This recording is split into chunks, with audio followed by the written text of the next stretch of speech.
Minister of Humanitarian Affairs and Poverty Alleviation, Dr. Betta Edu, suspended from office.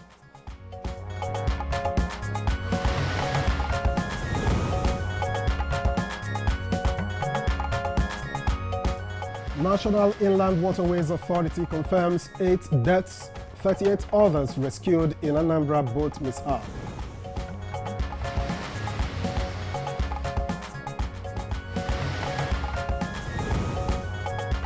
NUC refutes report of more than 100 fake professors in Nigeria.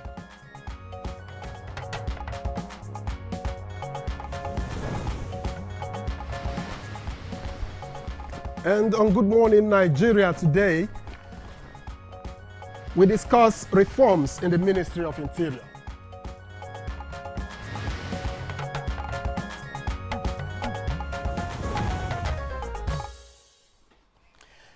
All right, let's begin by acquainting you with, of course, background history of the Ministry of Interior. It started off, of course, as the Ministry of Internal Affairs, and over time it got merged with the Ministry of Police Affairs, and since then it has been evolving. Of course, today we have 15 ministers who have witnessed the unbundling of some agencies from the ministry to the current 5 until the appointment, of course, of the present Olubimi Tunji Ojo as the minister. Absolutely clear. The agencies include the Nigeria Immigration Service, Nigerian Correctional Service, the Federal Fire Service, Nigeria Security and Civil Defense Corps, and the Civil Defense Correctional Fire and Immigration Services Board.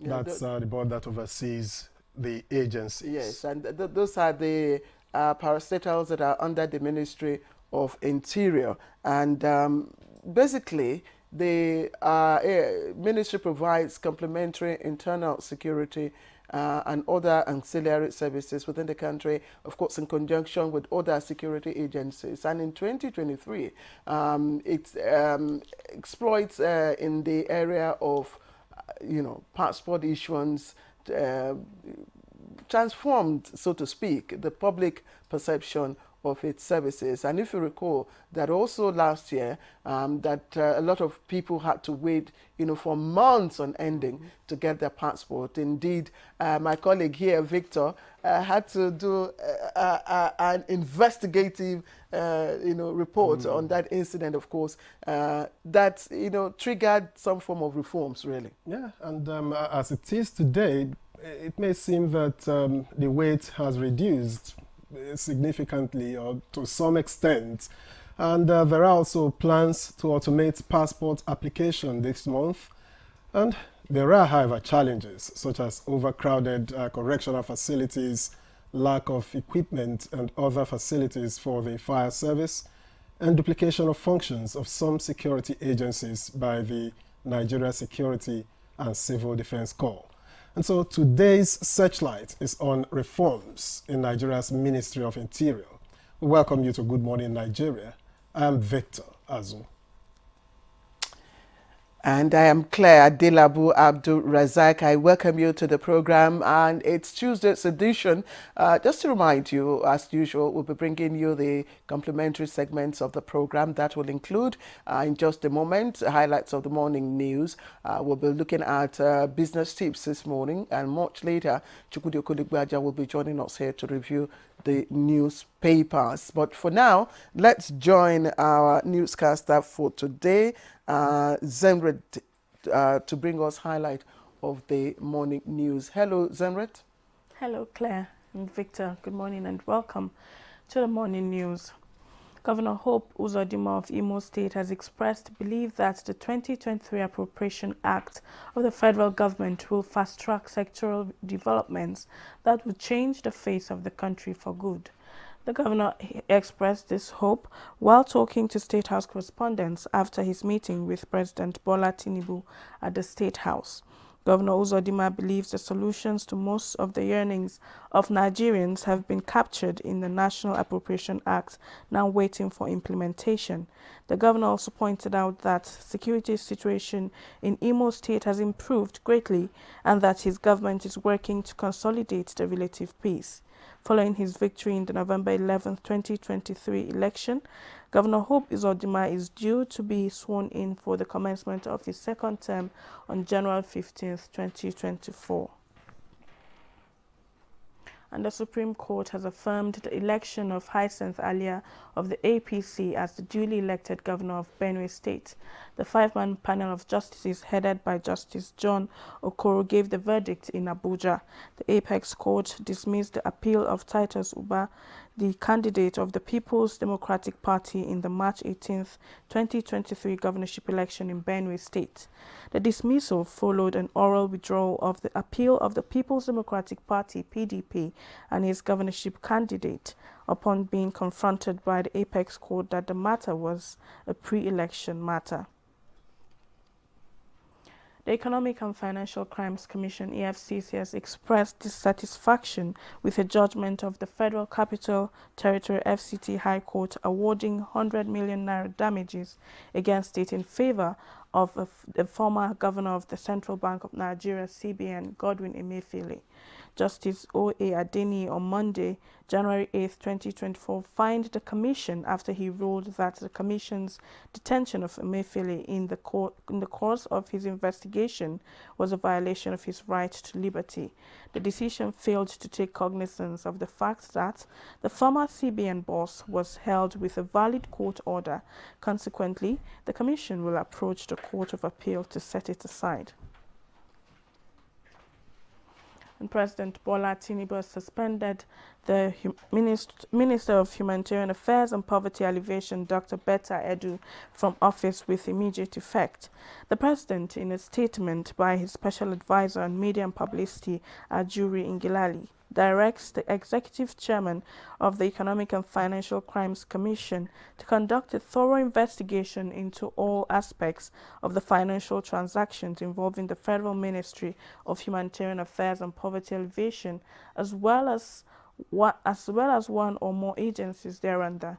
The statement further directs the suspended minister to hand over to the Permanent Secretary of the Federal Ministry of Humanitarian Affairs and Poverty Alleviation, and also directed by the President to fully cooperate with the investigating authorities as they conduct their investigation.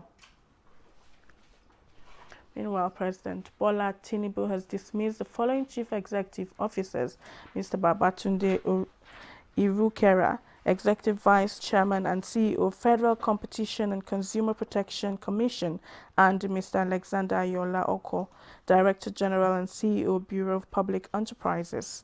The two dismissed chief executives are directed to hand over to the next senior officer in their respective agencies, pending the appointment of new chief executive officers. The National Universities Commission (NUC) has refuted news circulating on the social media and some national dailies and television stations that the Commission has just discovered over 100 fake professors in Nigerian universities. NUC says the media reports are fake, untrue, and a figment of the imagination of authors, adding that the happenings is at an unsuitable time when the nation is awaiting the outcome of investigation into the fake certificate saga from universities in some neighboring countries. And the National Inland Waterways Authority (NIWA) has confirmed that 8 passengers died on the unfortunate boat mishap that occurred at Umumu Anam in Anambra West local government area of Anambra State. In a statement signed by the General Manager Corporate Affairs NIWA, Jibril Daudau, the incident, which occurred in the morning hours of Friday, involved a passenger boat traveling from Ida in Kogi State to Onitsha in Anambra State. The statement noted that preliminary reports indicated that the wooden engine boat rammed into a snag on the water channel and capsized with about 50 passengers. And that's it on the morning. NTA. And next On our lineup today is newspaper review.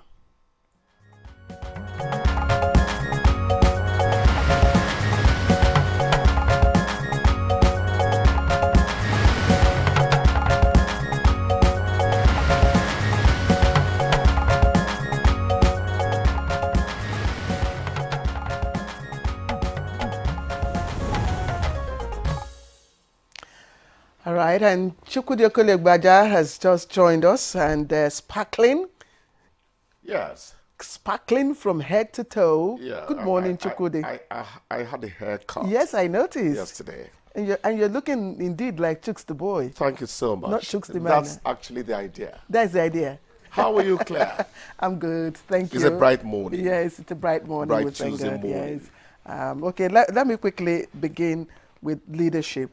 And leadership, has a splash of stories here and there. But the lead story is on illegal detention. Court orders FG to pay MFLA 100 million.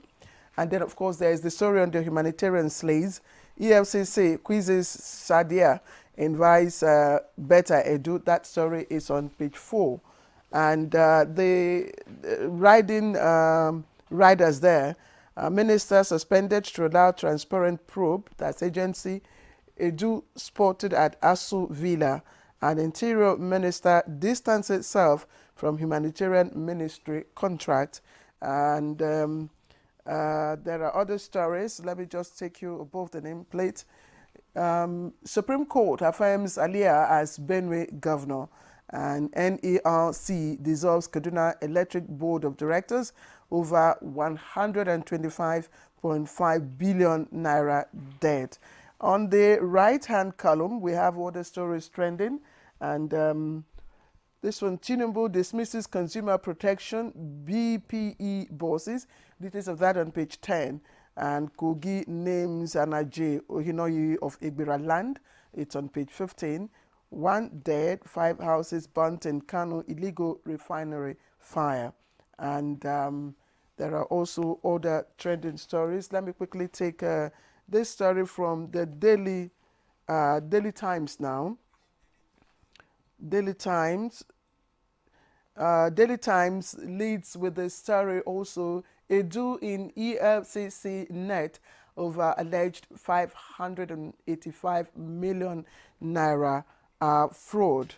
And Nigerian army rejigs posting of 206 generals. Insecurity, NPC excludes 6 Borno local government areas from demographic survey. And 8 die in Anambra boat mishap. Bandits kill 7 in Benue attack. Details of that on page 11. And just trending at the foot of the paper, Tinubu dismisses Irukera Oko as CEO of FCCPC and BPE.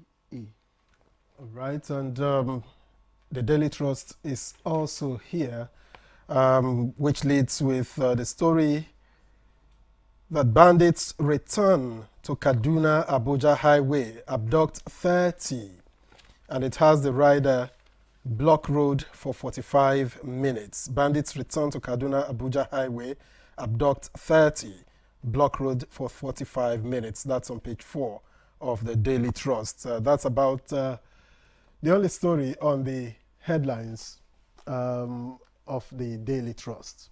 Okay, so Chooks the boy. Hello, Chukwudi, are you with us? Yes, of course, I am with you. Very much so. Let's begin. We have a very slim. Look at this. Bandits return to Kaduna Abuja Highway, abduct 30. That's not good news.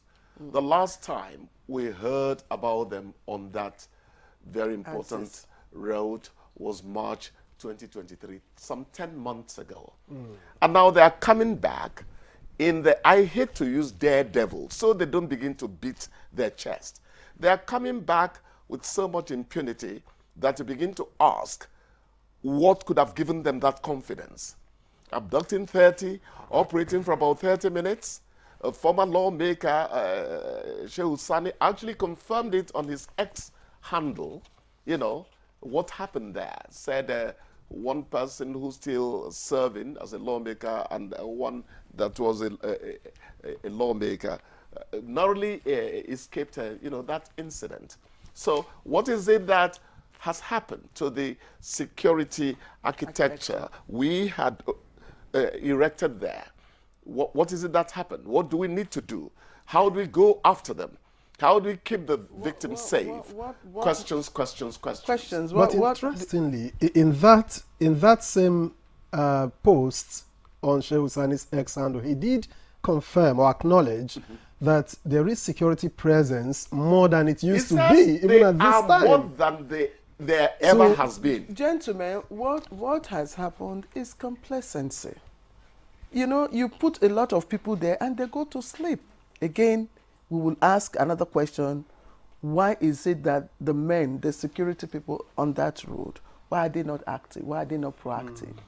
Is it... You just mentioned complacency. Yes. I totally agree with you. We have a tendency to think sleep.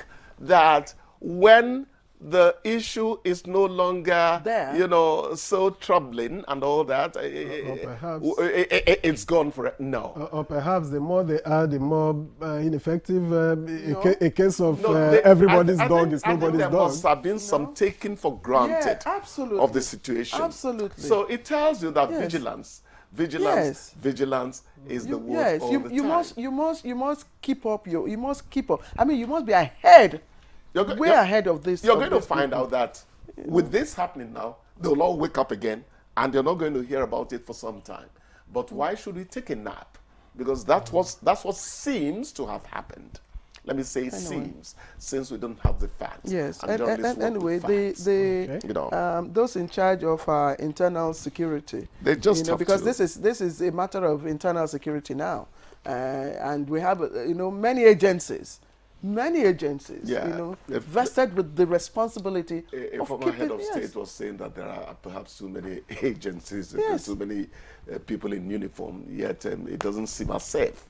It has upped the game in terms of being forever vigilant and all that. So let us never ever. There was this advert. Let's not make it a one-time call. We have to be vigilant all the time. That's the way it should be. And I think also the people also need to be vigilant as well. And I used to say it when the former Minister of Information, that's Lai Mohammed, was around. I mean, you could hear, if you see something, say something. I mean, it was a popular slogan, and everybody, if you see something, please, if you notice anything strange within your area, you can call. You will say maybe you don't have the confidence of our security agencies. But don't rule out the possibility of these bandits because they are there in the communities. People know them. Yeah. Threatening them with reprisals and all that. It could be part of why people don't speak up. But at the end of the day, just as you said, Claire, we don't have a choice. Find a way to put out the word. Because your son, your sister, your mother could be involved, Yes. Absolutely. among those who take repercussions Precisely. For the nefarious activities of these people. Precisely. Don't let it happen, Precisely. unquestioned. Anyway, Chooks, Yes. I'm sure you know the story that is the headline, and I'm sure of all the papers today is the issue within the Humanitarian and Poverty Alleviation Ministry. And, true to his words, President Bola Ahmed Tinubu, has taken, an action. Yes. Action. Not punitive. Not punitive. The president does not act in the blind. No. He's taken an But action. the EFCC says we had to recommend that she be suspended so that we can have a free hand in conducting. So it's a process, it's a procedural thing. And I think it's the right thing to do, really, so that she's not breathing down the neck of people who could give information. Relevant information, necessary information to get to the root of this matter. Or obstructing we all find it investigation absurd for that matter. that money would be paid into a private account. We don't know how they run the ministry there, but it is rather strange. But we always refrain from being judgmental in matters like this to get to know there are what issues happened. that when people discuss this matter, and I'm like, the critical thinker, you would ask, okay, fine, administratively, there's been a wrong, Procedure, procedure, in doing things, procedure. handling Yes. these things. Was the money actually, was the letter actually acted upon? In other words, was the money actually transferred to the said account? I think That is the office of the accountant general was saying something like money not disbursed. I heard so too. I Yes, read it. I read it so too. somewhere there. I read so too. So if the money was not transferred, now what action did the accountant general, on seeing that request, and from her wealth of experience, knowing that this is a wrong, administrative procedure, what did she do? Did she advise the minister? You see, Claire, you have a very good point here. We are not roping in the Yes. accountant general's So- But at office. least No, you no, no, didn't no. The give point the go-ahead. is, in an establishment, you actually check me just as I check Exactly. you. That checks. And we check our management as well. Precisely. You Yes. know? Look, let us just get to know that we are all involved in these matters. It's a systemic thing. If anything happens to the system, somehow it gets to you. So you need to be very, very vigilant and to put out the word when things are going the wrong way. So I really Yes. appreciate the point you made, Claire. Very important point there. Yes, so Did we- he advise, hey, what's this? Is this how it should be? That's not how we do things here. Precisely. What could have But caused they it? did, perhaps subsequently, when it had come to the open, she did advise that, on the contrary, this is what you should do. When it had come to the open? No, we don't know. Anyway, these are the questions that I No, asked. she just asked questions. Yes, these are the questions We're not I asked, indicting anyone. exactly. We are saying know. this is not exactly what one would expect. Yes. Procedurally. But then we're not finance people and all Exactly. that. So Okay. let's we let the leave the rest. investigation We leave the happen. rest to the EFCC. Exactly. And wish the minister all the best in this situation. And there were also other stories that trended, Chukwudi, and other people, private companies have been implicated in one way or the other in all of this. And again, it goes to show that when we hold these retreats, because before the ministers were named, they went for a retreat. Yes. What do they learn in this retreat? These are some of administrative procedure. Again, you and I don't know what they learn. No, it's supposed to be administrative procedure. These are the things. This is how. These are the things you're told. Claire, a friend of mine says, and I've read this up somewhere, you don't really change any adult. You don't change. Adults don't change their behavior. What you could do is to make it difficult for an adult to engage in what he or she wants to do. Absolutely, and that's where That's institutions matter. come in. Institutions the strength matter. of the institutions. There are things that the IGP would not do. He knows he's a very powerful person, but because there are institutions checking his activities, and there will be consequences. that is how you run a system. When you hear UK, US, and all that, they're not better than us morally. institutions. It's just that they won't get away with some of the things they want Let's to try. also take this accountability, this Yes. holding our leaders to account. Let us take it to the National Assembly, our legislators, our representatives. Let's hold them accountable as well, because this is what we are saying. This is what we are saying. If you see something, say something. Raise the alarm. Yeah. Blow the whistle. I'm almost clapping for you, but I'm going to pull back a bit because Raise the the whistle. accountability we are talking about should be in the mosques, should be in the churches, it should be in the village, it should be in the collection of electricity bills in the villages where you don't have meters. No, Look, it seems even in my village there was a you didn't get furore over. So it's everybody. Accountability Yes. is something we owe everybody. That's what I'm everywhere. saying. You didn't all get right. me. I think just we hold will on, have just to. hold on, just hold on. You didn't get me. What I said is, now people blew the whistle Yes. at the Ministry of Humanitarian Affairs, and that's why this all came up. Okay. So let us also do that. Everywhere. Everywhere. Yeah. Everywhere. And if we do, then our leaders will sit up. Yes. Our leaders will sit up. Anyway, Chukwudi, thank you very much. And that does it for today. And did I say you look more boyish than ever today. You want me to remove the glasses and maybe look, choose the boy alone. But I'm feeling very high, actually. Thank you. High in what? All right, if you've just joined in, you're watching Good Morning Nigeria live on the network service. And, well, today we'll be looking at some of the parastatals under the Ministry of Interior. And this morning we'll beaming a searchlight on, of course, the Nigeria Immigration Service, the NIS. So let's take a background report before we commence our conversation. With the inception of President Bola Ahmed Tinubu's administration, series of changes were promised under the renewed hope, with efforts to renew and reform different sectors of the economy, making them at par with their global contemporaries. One of such is the Interior Ministry.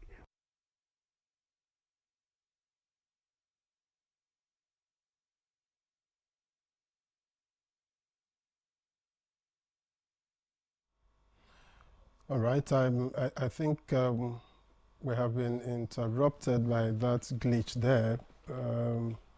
We'll see if at some point we could go back to that. But for now, we have guests in the studio, and it's time to welcome the Controller General of Immigration, Mrs. Caroline Wuraola Adepoju.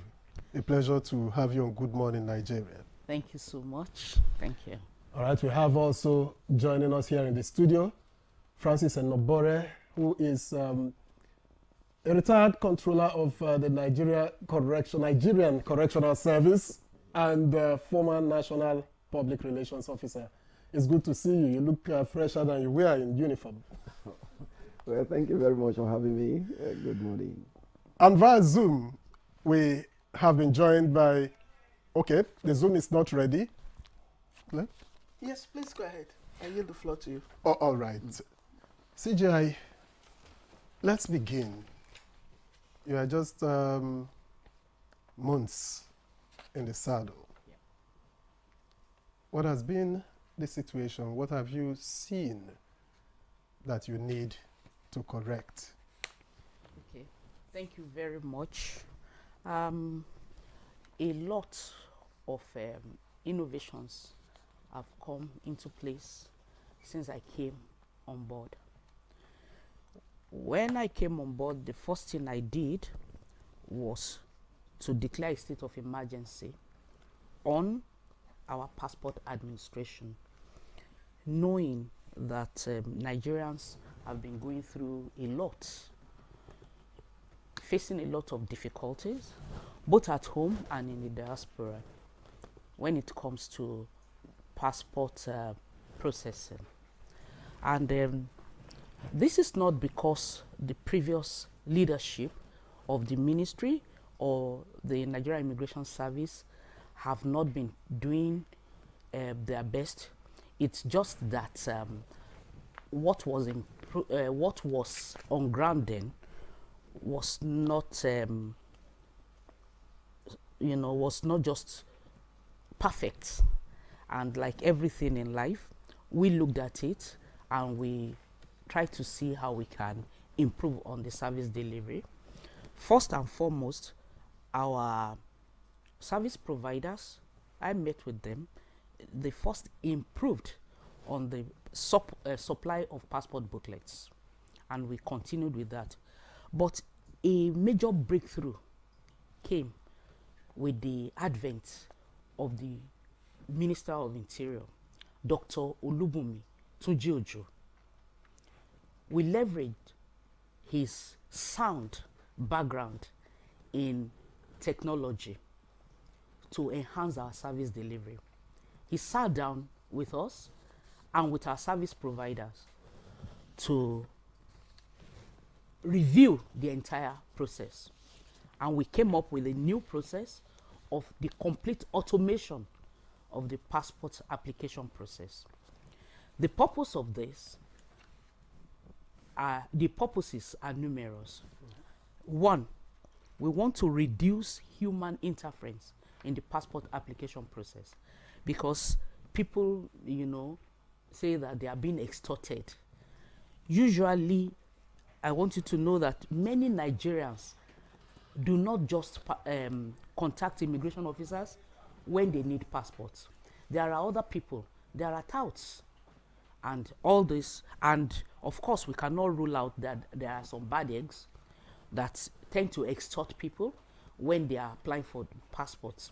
So we looked at it and we said, let us remove or at least reduce to the barest minimum human interference when it comes to passport processing. That's where we went for complete automation of it. So you can apply for your passports online completely. And now, to make it more seamless, the new process in place is that you can upload your breeder documents. Before now, when you apply for your passport online, you print your payment evidence, your application, then you put your documents, your breeder documents. Those are the documents to support, like your birth certificate, like your marriage certificate if you are doing change of name because of marriage and other things like that. You take them to the passport office. Now you can upload all these documents online, and they will go into our system, we'll process, and you'll be able, we have a way of verifying the authenticity of these documents, and then we will process the passport application. That is one. I have said it to reduce human interference in the application, and also to reduce the timeline. You know, a number of people have suffered undue delay. We have tried to make sure that this one is out of it. And does that eliminate the biometric capturing? Thank you so much. We are coming to that. Like my honorable minister said, I think on a program yesterday, these are coming in phases. The phase one now is that you can you upload your breeder documents, including your passport size photograph of a specified some specific cover pages. Yeah, thank you so much. You know, the passport ICAO compliance specifications. Okay. You upload that on the online, and then you will now go on the date of your appointment for your biometrics for now. But come next month, we are looking at deploying the contactless biometrics, whereby you can also, you know, online submit your biometrics, so that you will have very little to do with, you know, our offices. All we want to do at the back end, check all your details, compare them with the data bank we have with NIMSI, and then do the verification of these documents. Then we'll be able to produce your passport and even send them to your given addresses. It's a new process in place, and it came live yesterday, and the number of people have been able to make use of this. Sounds too true to too good to be true. Honestly, I keep our fingers crossed. But let me talk about passport administration. You know, like Victor and I, you know, did say earlier on, some months back, it was hell, you know, getting passports. Some had to wait. In fact, we had one of our colleagues here who had applied for, you know, passport, and almost 7-8 months, you know, he couldn't get his passport. And the reason, you know, usually given is that, you know, first of all, the booklet, you know, was not available. Booklets were being imported, and you know, the inflation and the cost of foreign currency and all that had made it impossible to procure those booklets. Are we still importing booklets for our passport? First and foremost, I must let you know that the issue of booklet supply has improved greatly. Our service providers and technical partners, they have been supplying booklets of over 200,000 per month since we came on board, and we reviewed this with them. Prior to now, I must be honest with you, we were owing them. We were owing them, and it was very difficult for them to have access to these important materials. But the Minister of Interior got the intervention of the government to ensure that we are able to defray some of these liabilities to help our service provider, the suppliers of these booklets. And also, you will notice that there has been an improvement in passport processes now. Why? Because we have increased the number of our passport production machines. Okay. Yes, even our enrollment machines we have increased. You know, all these things came on board because we did a thorough review under the leadership of the president, of the minister. You know, we did a lot of review, and we sat down with our service provider to look at the loopholes, and we try to straighten them. What we have done, like let me just restate it, we have been able to defray some of the liabilities. Yes, so our service providers have access to fund to be able to supply more booklets, and we also procured more production machines. So and you're doing 200, you said? Yes, per month. Per month. The service providers have been able to produce to supply, as a matter of fact, yes, over 200,000 booklets. You know, so. But we are still importing the. Yes, I must let you know that the materials, the quality of Nigerian passports, the Nigerian passport is highly. The security features are really sophisticated. The security features of the Nigerian passports are really, really sophisticated, and at least for now, we are importing the passport booklets. All right, let's quickly put you on hold, Madam Controller General. And just while you were speaking, Dr. Kabiru Adamu, who's a security risk management expert, walked in. Dr. Kabiru Adamu, thank you very much. You walked in the nick of time to catch, of course, Madam Controller General speak. We also have joining us via Zoom from Enugu, Dominic Asogwa, retired DCG Immigration. Thank you very much, Mr. Dominic. Thank you for joining us. Thank you so much for having me this morning. All right. Let me get now to, while Dr. Kabiru Adamu settles in, let me get to Mr. Francis Enobore. I know that we can't talk about the Nigerian Correctional Service without talking about welfare for inmates, and of course without talking about the overcrowding of facilities. Where are we now in terms of the situation in the correctional facilities? How much overcrowding do you have? Thank you very much. First, let me say that there is hardly any prison across the globe where you don't have this issue of overcrowding. What is actually of concern to custodial management is the calibration of inmates behind bars, talking about those that are on pre-trial detention versus those that have been convicted. That's where the problem lies. Yes, there is still that issue of overcrowding, no doubt. But I want to quickly say that the present administration under that is the Ministry of Interior under the leadership of Dr. Ojo has started well, if I may use that language, by championing a very worthy cause of decongesting the overcrowded custodial facilities. Recall that very recently there's this move he initiated, bringing in friends of the nation, if I may use that language, development partners, support groups.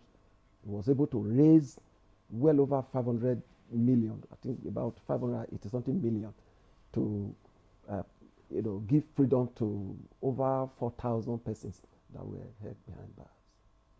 So to a large extent, that has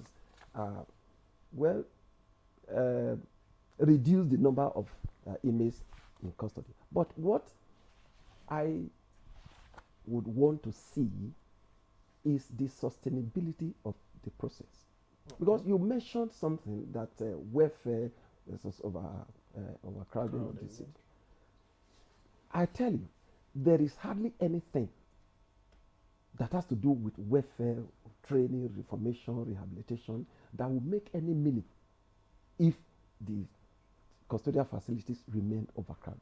It will completely make travesty of anything, any intervention you want to, bring about. That's why I said that the system has started well by pursuing a course of decongesting the facilities. The sustainability is what matters. Okay. Let me just before we move away from Mr.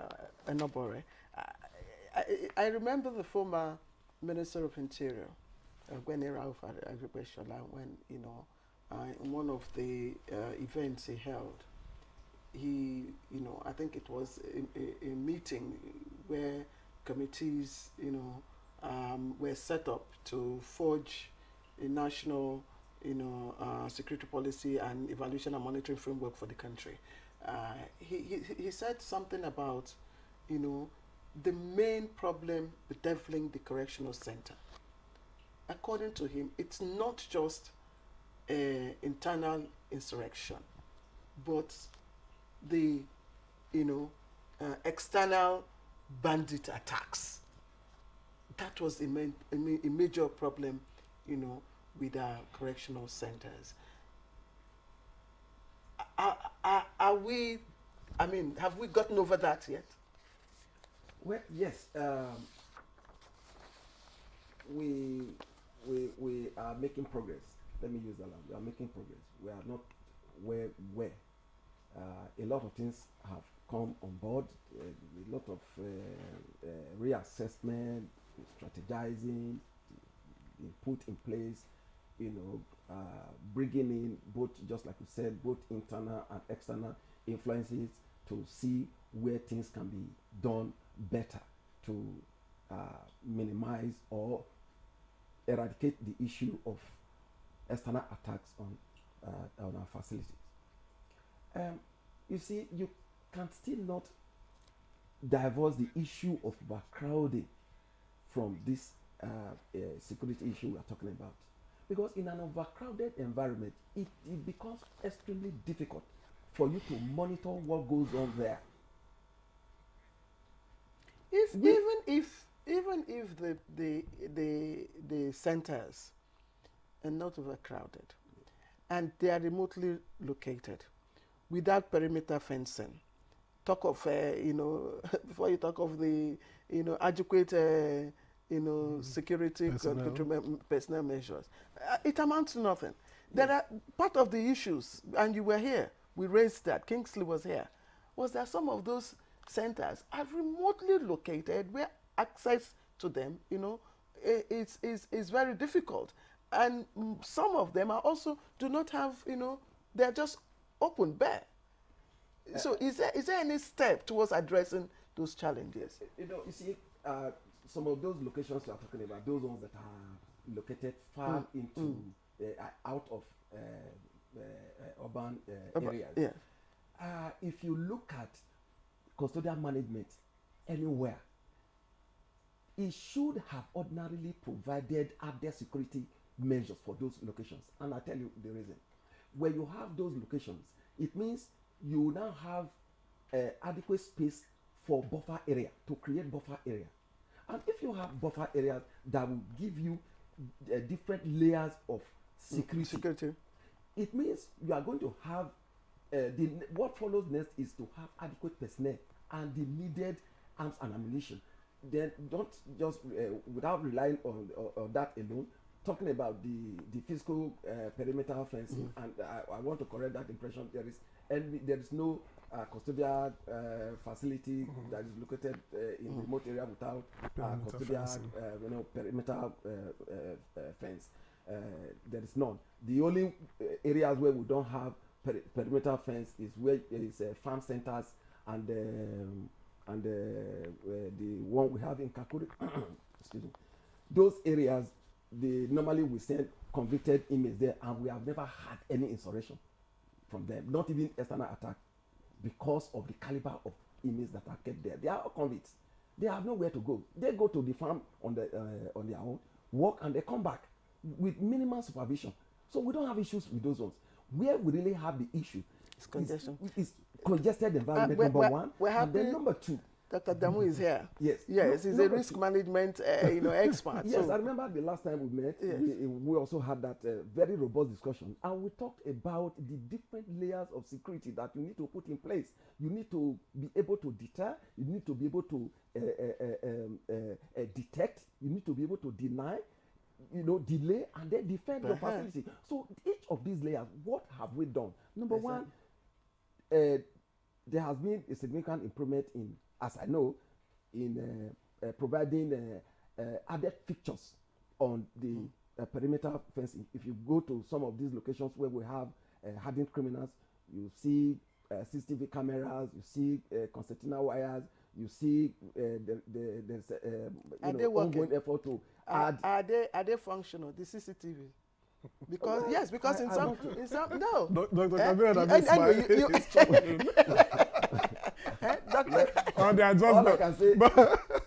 all I can say is that there are new features that are coming up now, so it will be unimaginable. So that, something that is just recently installed is not functioning. I don't have that information. So, okay. let me bring in Dr. Kabir Adamu. Now, before I get to Dr. Kabir Adamu, just to say that we had invited the Minister of Interior. He was supposed to be on set, and it was not until minutes before studio time that he sent in words that he won't be making it.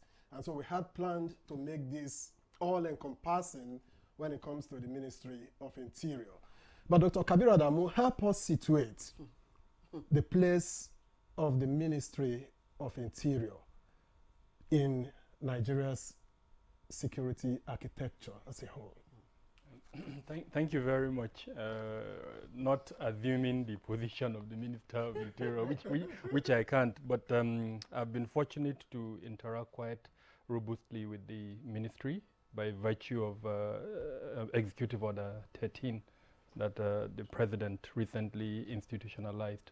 And so I have a very good knowledge of the reform policies that are within the ministry, those that are currently being implemented and then that are being envisaged.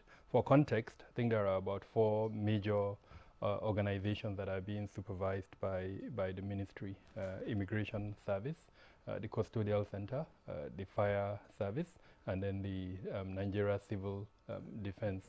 Now, if you look at that, it will be very clear to anyone who is being fair that there is no ministry that has relevance for internal security like the Ministry of Interior. All of these agencies and departments that we've mentioned are almost significantly focused on internal security. The only challenge that I can see, and with all sense of responsibility, is the fact that the policing system is a little bit isolated from the Ministry of Interior, especially if we consider the fact that the policing system, the Ministry of Police, as it were, is the primary agency for responsibility for internal security. So to that extent, I can say that there is no ministry that is important when it comes to internal security like that ministry. And I will start by commending the current leadership of the Ministry of Interior. Some of the changes that has been introduced has really moved internal security, as it were, forward. one of the things that the presidency did is to move NIMSI back to the Ministry of Interior. And that this is in fulfillment of one of the policy directions as contained in the Renewed Hope agenda, that is to harmonize our national identity system.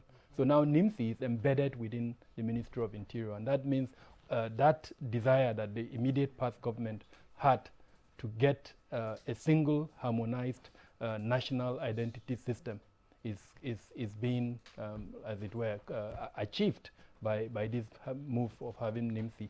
And I walked in when the Controller General of Immigration was talking about the correlation, as it were, between her database. When people apply for passport, they depend on NIMSI, as it were, to authenticate some of the information that has been private. So that's the kind of synergy we're hoping to see, and I think it's been achieved. Ease of obtaining documents, including the passport, especially the use of modern technology, I think is being progressed. Well, it's not yet Uhuru, but that progress is being made. One of the key elements, also as a way of policy direction, I'm sure we all monitored it not too long ago when the Minister of State for Police Affairs mentioned that there is going to be a presidential directive to withdraw all police from VIPs. Now, not many of us consider the fact now, if they are withdrawn, who is going to take over that responsibility? It's most likely going to be the civil defense. And so the ministry is positioned in such a way that it would take over certain responsibilities, including improving internal security. So these are some of the things that we're monitoring and that we hope going forward, especially with the pace that we're seeing the current minister pursuing some of the reform agenda within that ministry, would help improve internal security. I've spoken, even though peripherally, regarding the correlation between the Ministry of Interior and Ministry of Police Affairs. I think it's a big, huge gap within our national security architecture. I'm hoping that somehow there will be a bigger and more warmer handshake between the two ministries, so that internal security can be improved. But overall, we're seeing an improvement in the way the ministry... Can you quantify the improvement in internal security? And I asked this, you talked about Executive Order 13, which of course has to do with improvement and coordination. And if you look around now, there's palpable fear amongst Nigerians, especially those within Abuja and environs, about attacks, and these are happening daily. Earlier on, during our newspaper review, we talked about what could have happened.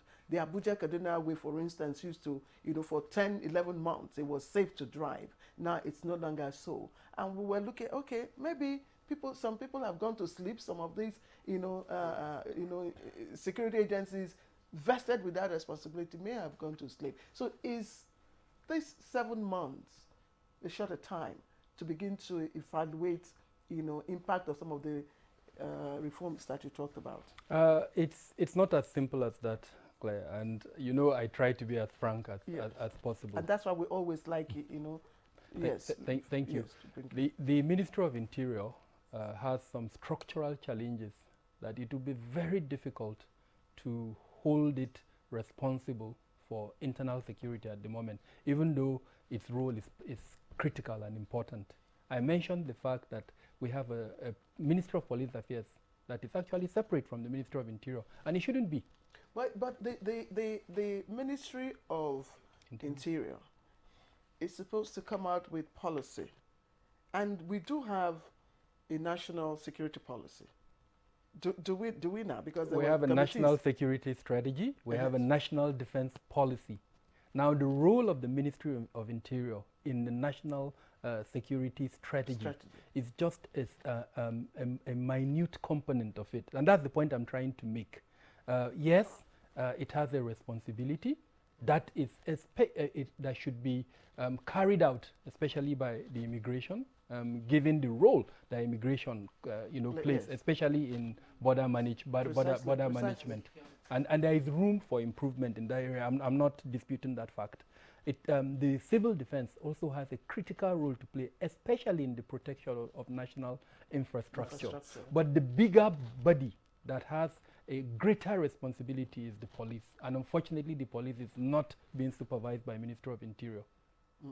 Another challenge, which we must talk about, is the role of the road safety, that incidentally, under our current national security architecture, is in the presidency.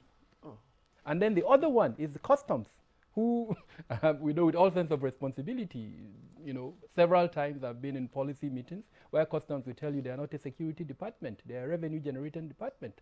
And despite the fact that they have a role in security, a critical role actually in security. Why am I bringing this up? The national security architecture, that very vague word that we use a lot, is a little bit convoluted at the moment. And so it would be unfair to hold the Ministry of Interior responsible under these current circumstances. I hope the 10th Assembly is listening to this, because they would have a role to play in looking at this. This is not something that a minister can discuss. It's a bit above even the level of a minister. It requires... Sorry to interject, Kabiru, because what happened to the initiative during President Buhari's tenure, where different committees were set up, about 7 of them, to look at the various aspects of security management within the Ministry of Interior, i.e., I mean, everything was supposed to come out as a policy, not a strategy paper, as a policy. I don't know, would you have any information on what happened, whether reports were submitted, recommendations made, and probably unfortunately, I don't have that information. I know the committees were set up. I know the president spoke about his desire to implement, especially the Orosanya report that talked about the delineation of functions of certain agencies within government. But why it wasn't implemented, I honestly don't know. Do we have a need to implement those things to ensure that we strengthen the capacity of the ministry to provide internal security? I think we have that. One of the things that worries me, again, not putting the ministry on spot, yesterday a lot of persons, both in conventional and social media, were quite excited that the president took the initiative to suspend the minister because of alleged fraud. But I worry that as a Nigerian and as someone with this number of years in security, why are we prioritizing money over human lives? If you look at what happened in Plateau State, about 200 persons or more were killed. The Fulanis came out to say about 350 of them were killed within 3 months. So if you add that, we're talking about 550. Claire, not one person has been held accountable for those deaths. I think because you were on this program where some decided, I think reports claimed that some persons had been arrested. I think about eight persons. 8 persons had been arrested. 8 persons. But my point is, if we can suspend the minister for quote and unquote diverting about 500 million, how much? If you quantify 500 plus lives, how much would it come to?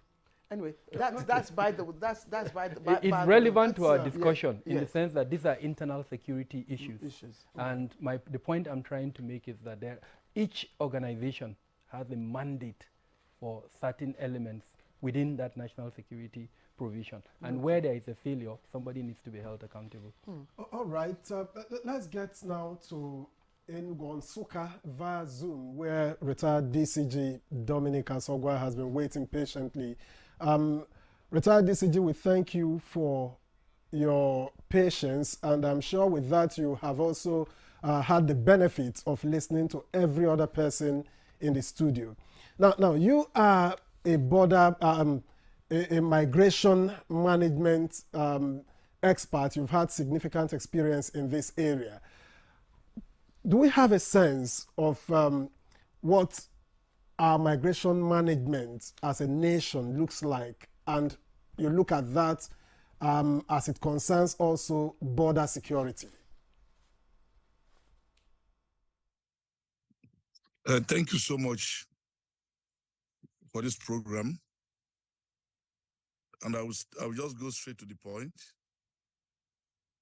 especially as it relates to border management, because migration generally is huge, starting from the passports, which my boss already mentioned as per the reforms, to the boarding of passengers and or traveling of people from different places, to border management and control of people within. That is going to the internal security that Kabir Adami just mentioned. So it is all encompassing when you talk of migration management. But I thank you that you tailored it to border management, where I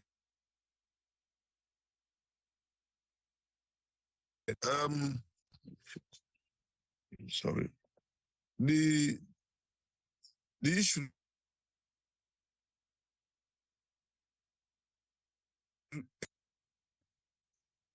Yeah, the issue. Sorry, I had I had a call. The issue there is not about the structures. The issue, oh God, the issue is how are these structures being maintained. I headed Sameboda before I came to head migration management as a controller. When you talk of migration management, like when you talk of border management, you discover actually that NIS, Nigerian Immigration Personnel, are working practically with nothing. At Sameboda, when the former president commissioned Same-Krake border, I took them around. You discover that Sameboda is more of a commercial center than a border area. So we should look at the infrastructures, the possibilities of having a delineated border, having buffer zones, so that security agencies will be able to see who is coming and who is not coming, and who is doing what and who is not doing what. But in our own structure, you discover that we are all just moving up and down. So it's a big challenge to border security. And you discover that presently we are not talking of e-border, this border, the other border. Have we developed infrastructures at these border areas that we take into cognizance and or consideration of the e-border coming up? The answer is no. The infrastructures are not there. How are we taking care of these officers in terms of welfare for officers? If you see an average immigration officer and or the infrastructure where they are working at the border areas, you will be shocked that the place is a border area. I could remember when I was in charge of border management, I sent some of officers to Katsina, to Jigawa and other border areas. And so many of the border posts converted to checking points. That's with rope because of lack of infrastructure. So we can't be talking every time of improving border management when we actually know that the infrastructures are not in place. Just like my boss mentioned in terms of improving passport reforms. We're talking of improving passport reforms, but we're not talking of Nigerians, making Nigerians to understand and or to know the need to use ICT to process their interest and or request. So if you are talking of reforms generally, and we are not talking of improving the officer so that they will be committed to the entire project and the program of government, then it will be difficult. If the CG there, my boss, may tell you, officer, it's nothing to write. The government should look at the personnel first. If they are good, there won't be any need for all these improvements. Improvements will come naturally. They are talking of service providers.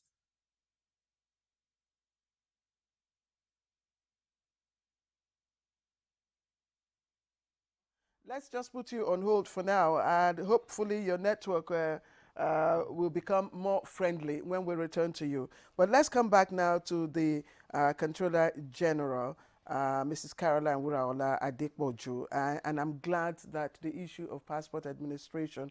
I'm happy with the reforms so far taken. I'm sure Nigerians would also be pleased with those steps. But let's now look at an area that Victor talked about, which is another aspect of your responsibility, border management. I'm wondering if you've taken an unscheduled tour to some border posts. Thank you. And observed what goes on there. I did a research for a study, and my findings would amaze you. Personal findings would amaze you. And they show the transactions that go on, between and among the different security agencies, at the various posts. That's one. Then secondly, we have, if not about 2,000 unmanned posts across the country, maybe about 1,800 and something, or about 1,900 unmanned posts. Our brothers from our neighboring countries take advantage of the ECOWAS protocol and circumvent our posts. I know you will talk about personnel, and all that, but like Dr. Kabir will always say, security has gone beyond just using humans. What plans do you have, to address some of these issues? Thank you. Broadly speaking, the statutory responsibilities of Nigerian Immigration Service are categorized into two: migration management and border security. Now you want me to talk about border security. You mentioned your findings about shoddy dealings that are being perpetrated by the different agencies present at the borders. I want you to know first and foremost the nature of the Nigerian borders, the contiguous nature of our borders. When we go back to history, Africans never had a say in the partitioning of the continent. By so doing, people who have the same culture, ancestry, tradition, language, they are just separated artificially. Nature provides what they are: natural borders. For example, if you are moving from the southwest to the southeast, there is a different change in the language. Igbos do not understand what Yorubas say. Do you know what I mean? So I'm just giving you an example. But here in Nigeria, in the southwest, our immediate neighbors, in Benin, they speak Yoruba. In the north, everybody from Chad, Niger, they have relatives on this side of the divide. And then the border environment is a peculiar environment. The people there, because of most of the times, these border communities are rather remote. They need the presence of the government there to engender in them patriotism.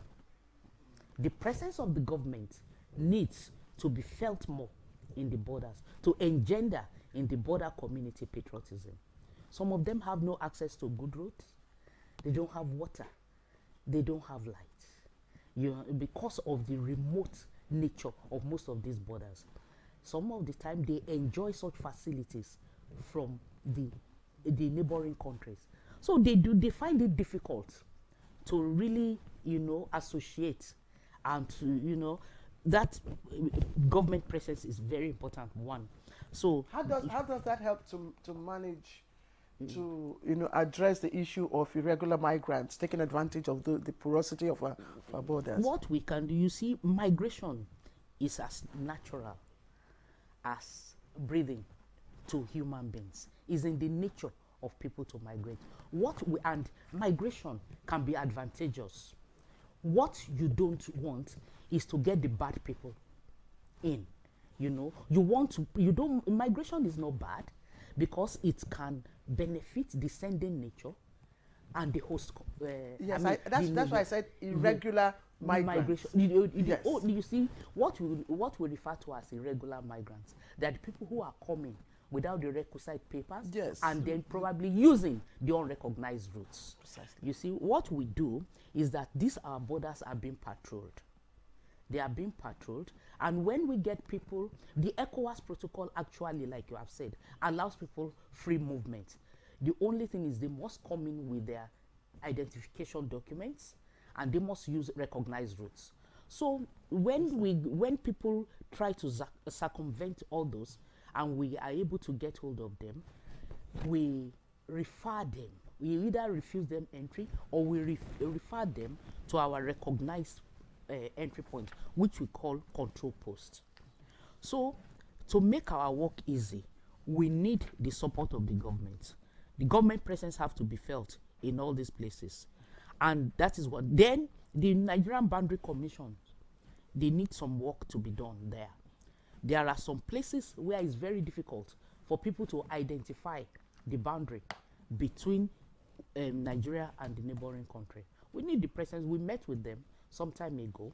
So that work needs to be done. Then number two,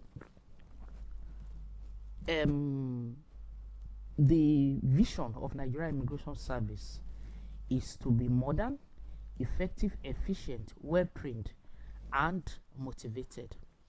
We are trying by deploying technology in our work.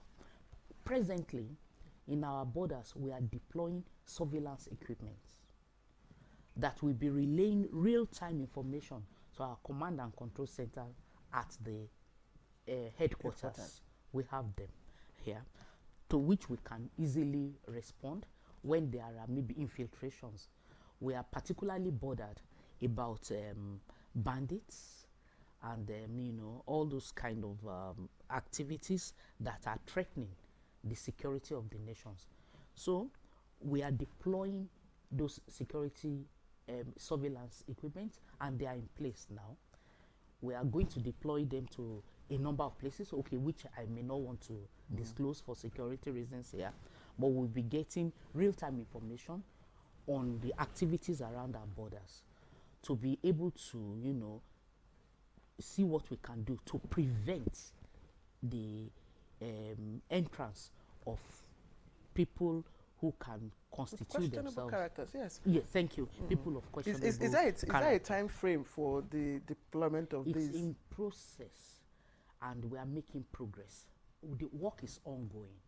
Work is ongoing, but it's something that can take maybe another year or thereabout. But meanwhile, under the leadership of the Minister of Interior, we are looking at building more forward operation bases. Yes, within 40 kilometers of each other, of one another, so that we can deploy more people to these borders. When they patrol, they have places to rest. We are doing that, and we are improving on the provisions of work tools and logistics. We are buying more patrol vehicles. We are also looking at deploying area surveillance equipment, at least in the land borders. And we are training our personnel. For now, my colleague mentioned the e-border, which we are introducing to presently. The pilot program is at the airport. We are deploying the e-gates there so that it will facilitate passenger clearance. When that is successful, we will now go to our major land borders. But for now, what we are doing is to train our personnel, capacity building, to recruit more people, which we are going to deploy into the borders. You know, the borders of Nigeria, the land is expansive. It's over 4,000 kilometers. And the coastal area over 800 kilometers. So we are the lead agency in the border management. We also work with other agencies, especially now because of the security challenges that we have in various parts of this country, even the military. You know, we work together. But we are also doing everything we can to ensure that we fish out the bad eggs. And you asked me if I have ever paid an unscheduled visit to the border. Yes. Last year, I was in Sokoto at Ilela border. And I have a deputy controller general in charge of border management. I have directed him to do some research and map out a number of places where I will be visiting this year. Even Dr. Olubumi Tujiojo has agreed to accompany me so that we can go for on-the-spot assessment, you understand, of these our borders. We want to see the condition under which our personnel work so that we can meet their needs. We want to see the provision of office accommodation, residential accommodation. We want to know their needs, both in terms of manpower and in technology. All these things are ongoing. I hope the NTA will be well mainstreamed so that we will have a better documentation of all this process. You know, and I'm sure, Victor, you have a question. The border management is very critical because it is through those porous borders, you know, that small arms and light weapons are smuggled into this country. Please go ahead, Edwin. Yeah, it was good to hear the CGI talk about building more forward operation bases. I know that, you know, in the time of one of your predecessors, Mohammed Babandede precisely, he did a lot of that. You were DCJ at the time. He did a lot of that, and that may give me a sense that that wasn't sustained in the immediate past, which could have escalated or at least improved that situation beyond now. But I'm just wondering, Midas was also launched some years ago. How much of Midas is in play in what you do today? Midas is Migrants Information Data Analysis System. It is a device which we use in collecting migrants' information. You know, we have a database. You know, the essence of data is when we get them, we analyze to enable us plan. They give us an idea of the volume of the people coming in, where we deploy them. That is one. Then number two, we are able to know the identity of the people that are coming in. You know, especially they are useful when there are people of interest. You know, maybe you have the names of some people that you are on our watch list. When they come through our Midas, we are able to, you know, flag them. Do you understand? They are not, you know, they help us, you understand, and to identify people of interest and to help us gather information. But in terms of also deterring undesirable elements from coming in, that is useful, but we also need boots on ground. That is why we are improving on what our predecessors have created. As for the forward operation basis that the past administration was able to create, yes, they are there, they are being maintained, but surely they are for us to build upon. We need boots on ground as well as deploy technology to aid in our work of border management. So the things we do there, we are training personnel, we are deploying them, we are providing logistics, and we are trying to go there, like I said, to have an on-the-spot assessment of the other things that they will need to make their work easy. But it is very important that we have the government's buying in. The government's presence have to be felt in our border areas to engender patriotism in the people there. Okay. So we pause here for a break, and when we return, we haven't forgotten Zoom. We'll head back hopefully to Dominica Sogwa there in Nsukka. Please stay with us. So this is Good Morning Nigeria live on the network service of the NTA, and we've been talking about reforms or reform in the Ministry of Interior, of course talking about parastatals, and which immigration, correctional service, and other experts have been trying to help us to deal with. But let's head right back to Nsukka, where retired DCG Dominica Sogwa has joined us via Zoom. Retired DCG, you were making a point earlier before we got a bit disconnected from you. So tell us what's the situation. Good, you haven't been retired for too long, and so I'm sure you're still in touch with both the service and the borders, because that's your passion, that's your area. What is the situation at the moment? The CGI has said, well, we need boots on ground, but a lot of people talk about technology these days so that you need fewer boots on ground. Good. Thank you again for this opportunity. First of all, we have to train and retrain the personnel and encourage them so that they will work in accordance with the government policies, especially as it involves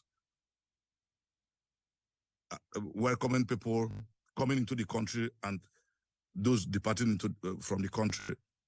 If you go through Ivory Coast, through Ivory Coast Nigerian corridor, from Ivory Coast to Ghana, Ghana to Togo, Togo to Benin Republic, then to Nigeria, you will discover that from the French Francophone and Ghana that I mentioned, you hardly see any checking point on the road. But when you enter Nigeria, somebody mentioned that. When you enter Nigerian border, you see routine of checking points from semi-border to mile two, over 75 checking points. Why? Personnel are not being taken care of. As I said earlier, when you come to border management, effective border management, personnel are not being taken care of. From NIS to other security agencies, they do collaborate, they do cooperate, they do interface. But you ask yourself, why is it that from Cote d'Ivoire to Benin Republic, we don't have checking points? Then from Nigeria from semi-border to mile 2, you have over 75 checking points of different units. So the leadership, the government should do something to reduce that. And it discourages direct foreign investors. They don't use that corridor because of this. So that is a critical area in border management. And why it is so is because officers are not well taken care of. Let us use semi-border as a point, as a case study. It's very simple. That it happens everywhere in the whole country, like same way, in all the border areas. So, and it's not only immigration. It's not that they're not doing their job very well, but when you don't encourage them, definitely the tendency is that they will do one or two things, that will make them to stay afloat. If you go to semi-border, there's no infrastructure. Officers almost sleep in their working places. There's no barracks. The barracks we had there, I know that was during the time of one of our retired comptroller generals. We tried to put up one or two structures for officers to stay in. But go to there. You guys are journalists. You should be able to help government to actually look at these things and know profile solutions. Understanding from us is okay. Hearing from us is okay. But then you should be able to do a holistic assignment to identify those challenges that bedevil security agencies. And it mars the intentions of government to strengthen security architecture in the country. The government may have good intentions, but how are we actualizing that? What I'm trying to say in effect is that, be that as may that you talked about technology. Technology is not, people are to man that technology. So if you are hungry and you are told to man a technology that worth millions, the tendency that the person might leave it, might abandon that technology, and it won't work. They will tell you that we are from here, we're seeing everything, we're doing everything. Are they working? Those boots on the ground, as the Comptroller General said, are needed, and they have to be reinforced. They have to be encouraged by strengthening infrastructural base at the border, and also by paying them their allowances, so that they don't do what government may not and or will not like. And the first thing we have to do is to reduce drastically the number of checking points from the Nigerian corridor. When I was in Semeboda, a Canadian came and said he's not going to come to Nigeria again because of the experience he had on the road. I begged him, I begged him, and begged him. It's still the same thing. So why should we, as leaders, not be able to do things the way it's supposed to do by telling government that this thing cannot work this way? We are all Nigerians. Ask anybody, call anybody in Nigeria, in Lagos, and they will tell you about my true border or Côte d'Ivoire, Nigeria, border corridor. It's same thing in Katsina, same thing in other places. I said it earlier that officers are not well taken care of. That is a critical area. I retired after 35 good years as a graduate officer. I know all the things happening in Ministry of Interior and Immigration Service in particular, other services that work with us. Everybody is crying, say, check the records. Average deaths of Ministry of Interior officers, that is paramilitary agencies, is on the increase. Why do they die immediately after retirement? Because they weren't taken care of by government that they served for so many number of years. And it's still same thing. And these people, seeing the number of deaths of other officers that retired, definitely will not do something that will encourage government policies. So that is a critical area. Identify it, improve their welfare, and we'll see how it will work. The Comptroller General is doing everything humanly possible to bring officers to work in accordance with laid down rules and regulations. But a strategic mistake we are all making is welfare of officers, especially immigration service. They don't have accommodation at the border areas. They don't have logistics in terms of vehicles to patrol the borders. They are very determined in terms of training. I can say that we're not. Go to these border areas, you shed tears, but it's true. And some of you know it, some of you, the journalists there. So why are we talking about things that we know that can be improved, that can be changed? It is just a question of making government to understand that NIS as border management, as border managers, need to be strengthened. Under Section 2 of the Immigration of the Immigration Act, where our jobs were spelled, how are we doing all these things? Every time we are talking of service providers, there are service providers at the border, service providers at the passport office, maybe service providers as we go to work to do the entire work, and so in collaboration with other security agencies, like as you said, somebody mentioned the Army, the Navy, the Air Force. We are talking of area border control. Is it possible? Are the security agencies cooperating? Will the Army allow you to control let me not go there because that's a security issue. At the appropriate time we'll discuss it and we try to understand ourselves. But that collaboration, that synergy, the security agencies need it more. So they do understand that they're working for the same purpose. Somebody mentioned that the customs carved out from the Ministry of Interior, police carved out from. So you have a lot of contradictions. Okay, retired DCJ Asongwa, I think you've made your point. I understand where you're coming from because you worked in that area and for a long time, and so you have first-hand experience, you have first-hand information, and I hope that those concerned will be taking all of this on board. But let's get back here in the studio and head back to the Nigerian Correctional Service as domiciled in the studio at the moment. Now, I do know that when we talk about the congestion of correctional facilities, one strategy that Nigeria has tried to adopt is to build mega custodial centers across the 6 geopolitical zones of the country. 3,000 capacity that is. I know that the one in Janguza is the only one that has been said to be completed. I don't know if it is completed, or just partially completed, but I know it has been inaugurated. I hope so. I wasn't privileged to be there, so I'm not sure what is inside. But what is the situation with the 5 others? The one in Abuja is also there. Yes, talking about the 3,000 ultra-modern capacity custodial centers, those are some of the innovations that the management, thought about with a view to reducing the congested facilities, especially in urban areas. Like you said, that of Janguza is already up and running. The one in the Federal Capital Territory here is also, it has progressed significantly, at least as at the time, as at 2022, when I retired from the service, work was still going on there. The one in Bori in River State,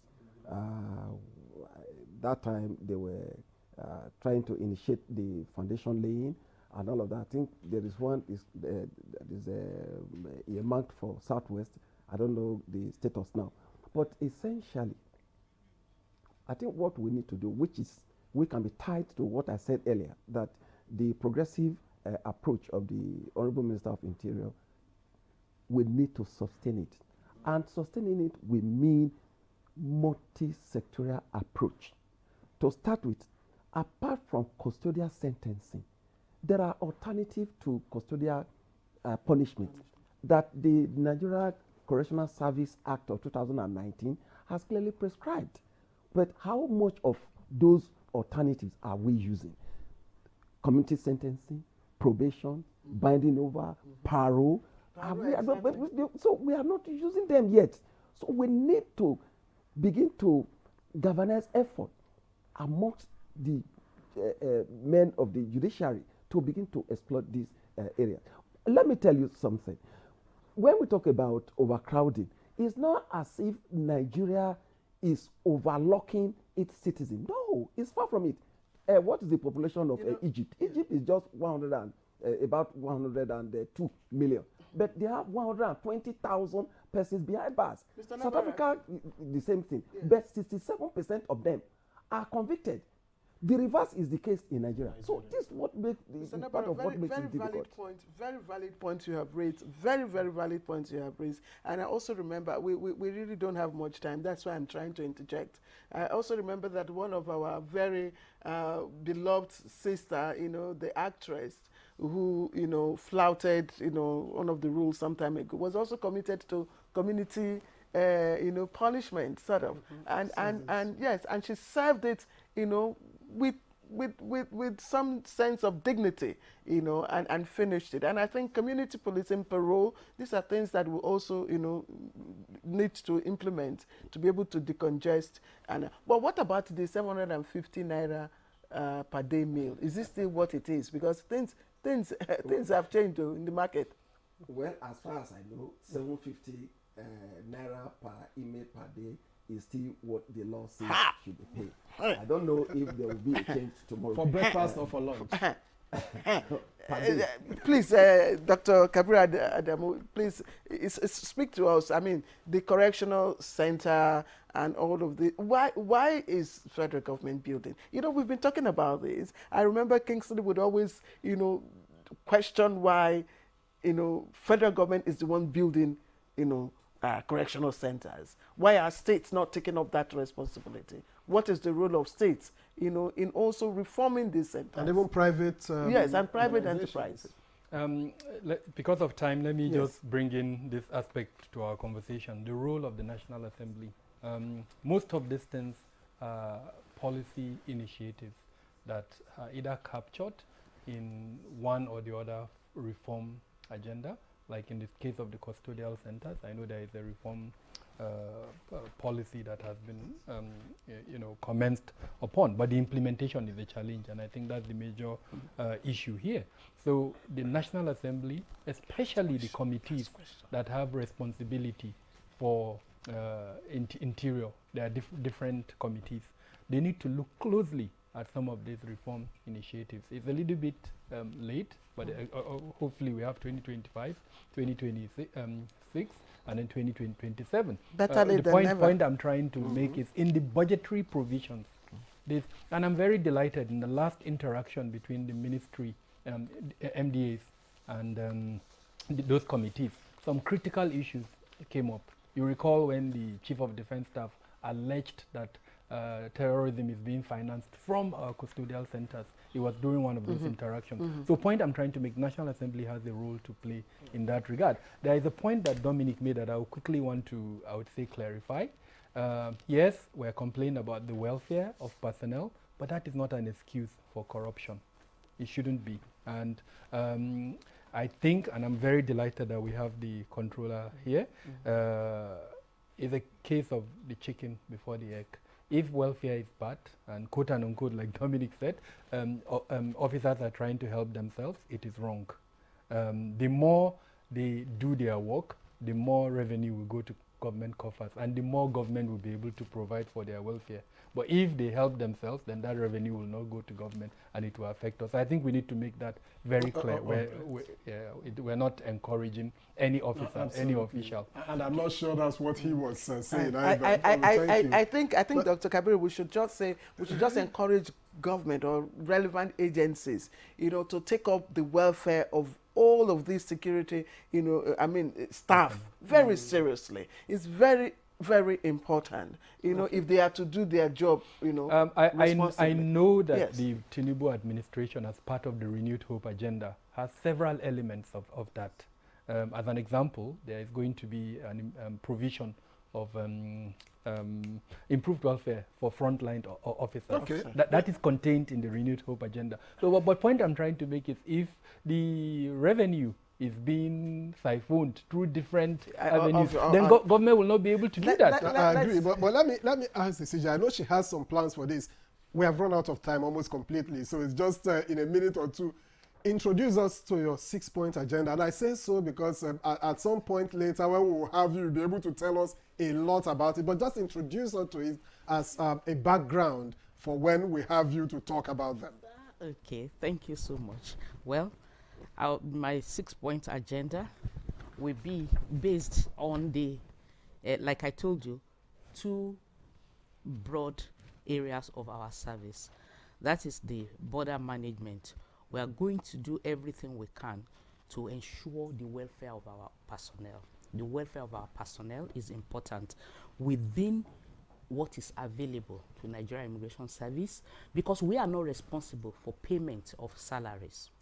But their allowances, the due allowances, we will ensure that we pay them. The welfare of our officers. I have been able to improve, like to assist in the area of commuting within the city, like giving them vehicles, buses to reduce the cost of transportation. Then we are also going to lay emphasis on training of our personnel. Training is is very important in capacity building. We are doing that. The training will also involve both even the top management, so that we can do everything we can to ensure that we do the best in our service delivery. And then the passport administration, we're already on that one to ensure that passport administration is seamless. Then the agenda is also to strengthen the borders. We deploy men, more, and technology into our border management. CJ, like Victor said, this is supposed to be an introduction. So when we have that to talk about it. We will host you, independently to speak more on your agenda for the Nigerian Immigration Service. Caroline Wuraola Adepojo, Controller General, Nigerian Immigration Service. We're very glad to have had you today. Thank you very much for coming. It's a pleasure. I'm very delighted. I'm grateful to be here too. Thank you. Francis Nobore, retired Controller of Correctional Services and former National Public Relations Officer, Nigerian Correctional service. Thank you very much for joining us. It's You always don't a you don't pleasure. look tired at all. You don't look tired at all. Yes, yes. Dr. Kabri Adamu, security risk management expert. I told you, you're not going anywhere. Thank you very much. Thank you, my pleasure. And let me also appreciate Dominic Asogwa, retired DCG Immigration, who joined us via Zoom all the way from Nsukka in Enugu State. We thank you very much, sir, for also finding time to join us. All right, let's now quickly take some foreign stories. Pope Francis has addressed ambassadors accredited to the Holy See, delivering a comprehensive overview of global challenges and the escalating violations of international humanitarian law. He mentioned a plethora of ongoing worldly tribulations, such as the Israel-Hamas conflict, migration issues, climate crisis, the immoral production of nuclear and conventional weapons, but also the complex socio, economical, and political issues plaguing the African continent. From Angola to South Africa, a third of Africa is poised to participate in elections in 2024, with significant issues at stake in at least 18 countries entering an election year. Among these nations are Mali, Chad, and Burkina Faso, grappling with the aftermath of coup, provided the junta leaders in these countries adhere to their commitments. He said the fate of several African economies hung in the balance, as reported by various news outlets. For some, the current debt crisis serves as a crucial turning point, offering a window of opportunity to enact substantial reforms and fortify fiscal resilience. Conversely, a largely contingent is anticipated to fall short, implementing only the essential reforms necessary to maintain financial support from entities like the IMF, the World Bank, and other donors. The year stands as a critical juncture for these economies, where strategic decisions will shape their trajectories in the post-debt crisis landscape.